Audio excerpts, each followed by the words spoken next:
watching the Highlight Zone with Wayne 15 Sports Director Glenn Marini. Local sports coverage you can count on.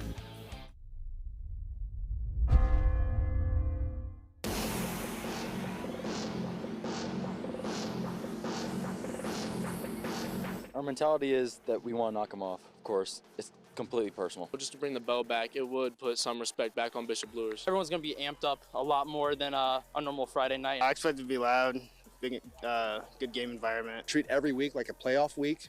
Here we are, week 9. An important game at the end of the season to be in a meaningful game. It's going to be fun. Oh, man, Homestead head coach Chad Zolman had it right indeed. It is going to be fun.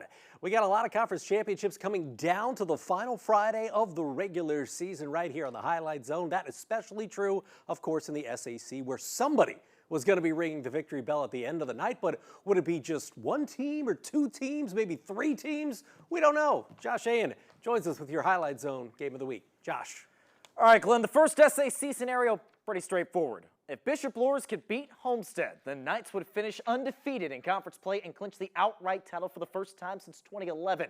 But if the Spartans beat the Knights, both Snyder and Carroll have a chance at earning a share of the conference crown.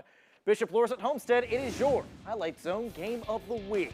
Knights had already won at least a share of the SAC title with last Friday's win over Southside. Meanwhile, the Spartans looking to play spoiler at Dave Walters Memorial Stadium. But after a Homestead muffed punt, Bishop Luers cashes in. That's Cohen McKenzie with a pretty play to Isaac Zay. That 12-yard touchdown putting Bishop Luers on the board 7-0. But Homestead able to march right back in quarter number 2. That is Michael White, the QB keeper, to knot things up at 7 apiece, and that would be your score heading into halftime. Bishop Luers looking to knock on the door in quarter number 3, but Wyatt Little comes up with a humongous play at the goal line. Little with a fumble recovery, not only keeping Bishop Luers out of the end zone, but it results in this, a 26-yard field goal for Hendrick Nipshear. That puts Homestead in front for the first time all night, 10-7.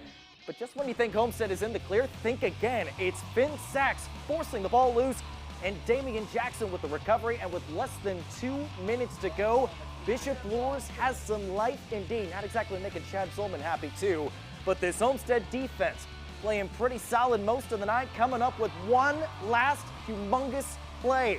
That's Pursley Cruz in cruise control, nearly a pick 6, but it does turn out to be the game-sealing pick as Homestead plays spoiler again with a 10-7 win over Luers. Man, it feels great. We had a lot of hard work, a lot of dedication. It's the best thing in the field, or the best feeling in the world, man. Just a great week of game plan and practice. We just all believed, and it's just a great week of practice led to this, and just trusting each other. We had people step up and make plays when we needed to. Offense just did just enough to get us a win. You know, it was a hard-fought battle, really a good team. We knew that they're coming in, they were going to be a tough fight. So really pleased with our effort, and to come out with one it's great. Next up, Luers is opening sectionals next Friday at Busco, while Homestead has a bye before hosting Fishers on October 27th. Glenn, take it away. Okay, with that, Luers lost the door open for Snyder. Win, and they'd be co-SAC champs with Luers, and win is what they would do. We pick it up in the second quarter. Uriah Buchanan, 19-yard touch here. He had 15 carries for $175 and 2 TDs. Snyder up 28-0. You see the offense from Snyder. You're going to see some defense from Kurt Tipman and company. How about Ethan Pierre-Louis? Showing off the good fingers right there to keep that one off the turf. It's an interception. Turnabout, though, would be fair play. You're going to see Wayne's Victor Doty with an interception coming up here. Snyder wins 37-0, though. The Panthers win the SAC A Division title due to the head-to-head win over Carroll earlier this season. That means Snyder will split the overall SAC title with Luers. At Carroll, the Chargers hosting Northside. This matchup has produced some electric offensive outputs in years past. First quarter action, Jimmy Sullivan says he wants to be a part of it this year. Just picked up an offer from the Iowa Hawkeyes recently. And the QB with the first down at the 9. Very next play, DeJuan Green into the end zone, and Green sees pay dirt. 7-0, Carroll in the lead. The Chargers were not done. You'll see Sullivan, a little screen to Green, and he finds plenty of space. He's in for the touchdown. Carroll wins 51-14. but does not get a share of the SAC title due to that head-to-head loss with Snyder. Dwenger back in 4A when the playoffs start next week. The Saints trying to go marching into the postseason with a win over Concordia first quarter. This would help. Ethan Springer rolling out and then finding Carter Minix, his favorite receiver, for a touchdown. Springer was 10 of 12 for a $126 and 3 touchdowns to lead the Saints offense. Saints offense looking good, Saints defense looking good. This is Owen Zimmerman, and Zimmerman goes all the way to the house. We're talking pick 6. 21-0. A couple of pick sixes early for Dwenger in this one. Then it's Springer again, this time to Xavier Garrett. Nice pitch and catch there as Dwenger gets some momentum before the postseason. Saints march on 47-16. Last stop in the SAC, we got Jack Weicker Stadium. Northrop squaring off with Southside.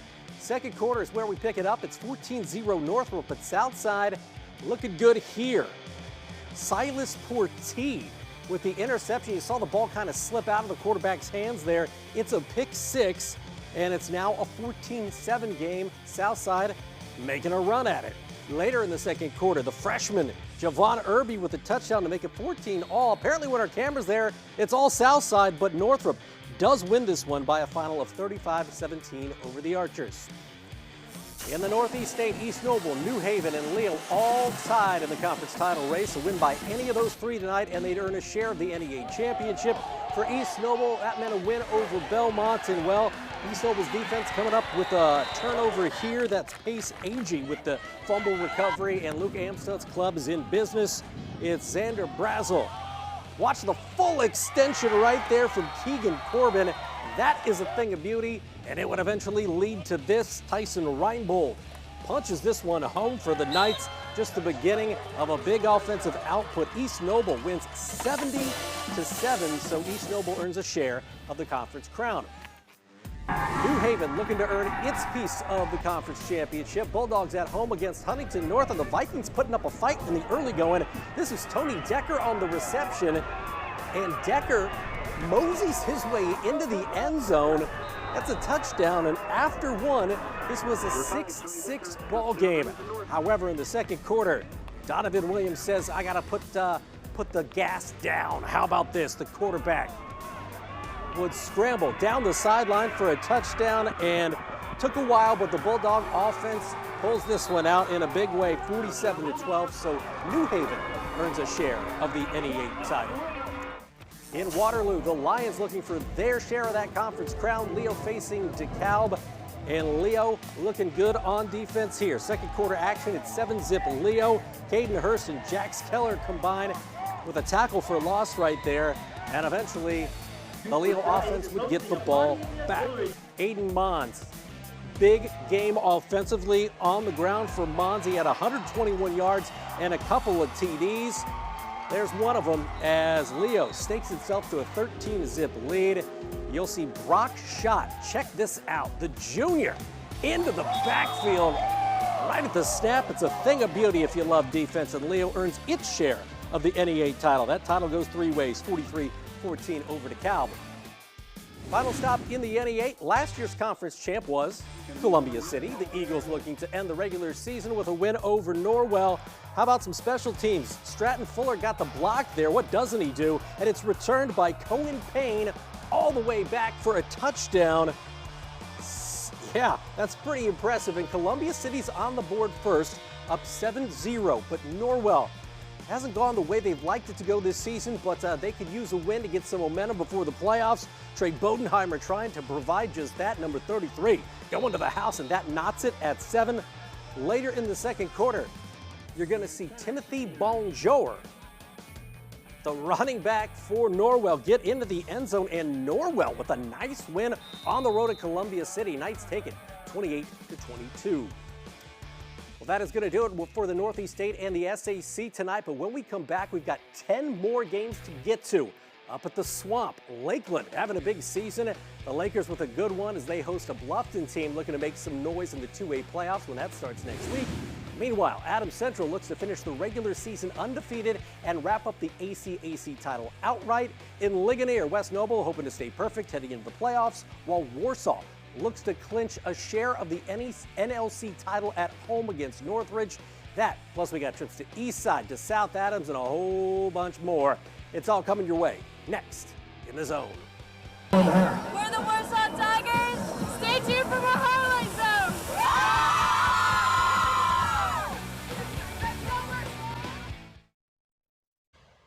They're not better than us on an individual level. When you're out on that field tonight, no matter what position you're on, look at the guy across from you. If he's stronger than you, have better technique. If he's faster than you, be quicker. We have to find a way to win one-on-one battles throughout the night. That was first-year head coach Zach Baber before tonight's game. You can see more behind the scenes with the Cougars in the latest Highlight Zone 2-minute drill. That's Wednesdays at 6. As for the ACAC, coming into this season, it looked like Adams Central might be challenged for the conference crown. However, beating Heritage, South Adams, and Bluffton by a combined score of 110-0. Yeah, safe to say the Jets are in rarefied air. AC looking to finish out the regular season undefeated, standing in the way a Woodland program that parted ways with Coach Mike Smith earlier this week. Opening drive, AC cashing in Aaron Hershey.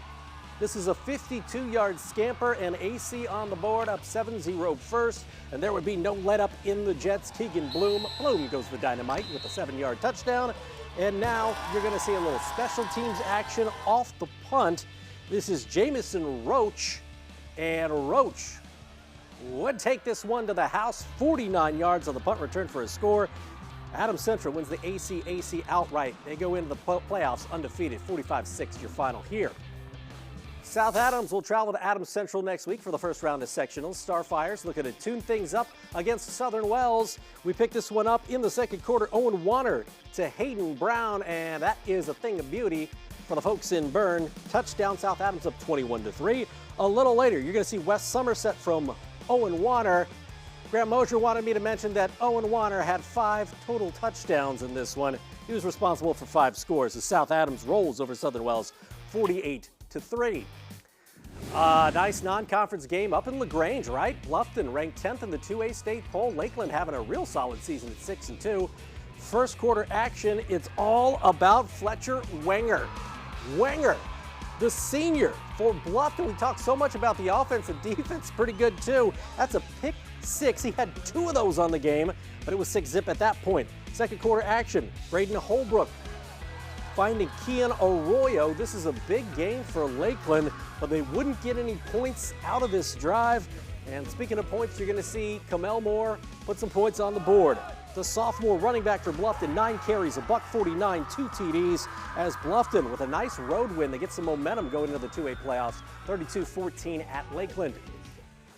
In the NECC, West Noble wrapped up the big division title in week 7. I was going to say last week, week 7, 2 weeks ago. Chargers looking to finish the regular season undefeated after a date with Prairie Heights. It was already 48-0 when our cameras showed up, and well, the JV was in, but we get to show you some other guys that you don't normally see. That's Dustin Richardson with a first down. Then you're going to see Dustin Richardson with another nice play here. It's a first down reception. West Noble, no problem in this one.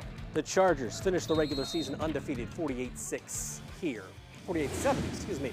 Last Friday, Eastside clinching its 5th straight NECC small division title. The Blazers looking to end the regular season on a high note against Angola. Micah Story with the interception for the Hornets, though. And this ball game scoreless in the early going.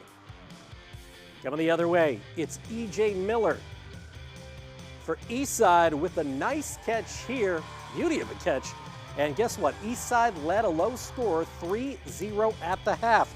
Third quarter, somebody would find the end zone, and that somebody would be Gavin Willis. That's a touchdown. Angola would add one more as the Hornets win 14-3 at Eastside. Central Noble finishing second in the NECC small division behind only Eastside. The Cougars hosting Garrett in what promised to be an interesting game, and it was. Drew Pleat from Central Noble coming up with the interception right there. This ball game scoreless, 0-0 in the first. Later, Central Noble doing it with D again. You'll see the Cougars. Zach Baber has to be happy about this, coming up with the sack right there of Garrett. But Garrett eventually, with some defense of their own, Braden Nussbaum with a tackle for loss. A little shoestringer right there as Garrett beats Central Noble 22-7. In the Three Rivers Conference, Manchester hosting Peru. Now, a win by Peru and the Tigers would finish the regular season undefeated and clinch the TRC title outright. Opening kick, Manchester says, you know what? We'd love to spoil your Friday.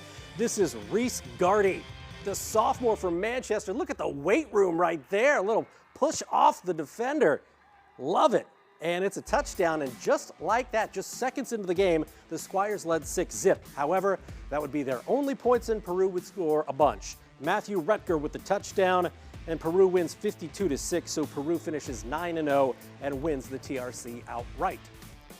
Ryan Huff Memorial Field, both Wabash and Whitko looking to build some momentum before the playoffs. Whitko's Hayden Reed doing that on the defensive side of the football. You'll see Reed step in, and the deflection right into his mitts. It's an interception for Whitko, but Wabash not to be deterred. We're in the third quarter, and they got some players themselves.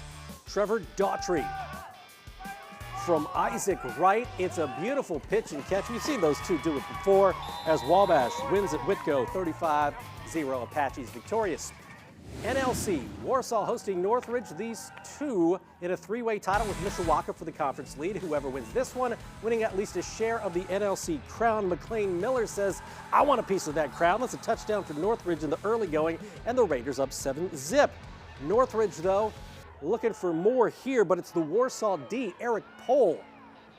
Whoa, sliding interception, and Warsaw is in business. That would set up this, a Mason Smith 47-yard field goal, and Warsaw on the board, but down 7-3. Later in the second quarter, it's Reed Zollinger breaking free. He had 36 carries for 211 yards and 3 TDs as Warsaw earns at least a share of the NLC 24-10. Final stop, Wabasee looking for a bounce-back win before the playoffs. John Reedabu's team at Mishawaka. Mishawaka with a win could share that NLC title with Warsaw. And, well, the Cavemen get it going early. This is Caden Smith with the short touchdown. And Mishawaka and Warsaw will split the NLC crown. Mishawaka wins 41-22. More Highlight Zone coming up next. For the Lakeland cheerleaders, don't go anywhere. We got football coming. Let's go!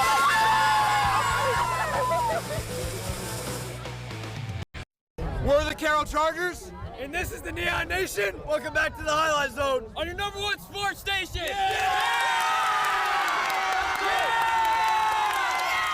Last Friday night, the Fox indeed ran wild. Brett Fox of Homestead, man, with an epic performance. Dude rushed for 355 yards and 6 touchdowns, both of those Homestead High School records. So, who's going to have your Peter Franklin Jewelers Gem of the Night here in Week 9? For that, we go out to DeKalb, and it's Leo's Brock shot, and shot, simply shot out of the cannon. Are you kidding me? The pitch lands in the running back's hands, and shot is there to knock him down. We love some defense here on the Highlight Zone. That is your Peter Franklin Jewelers Gem of the Night. Of course, we're going to be back next week. It's Week 10. We got the postseason. Those are some of the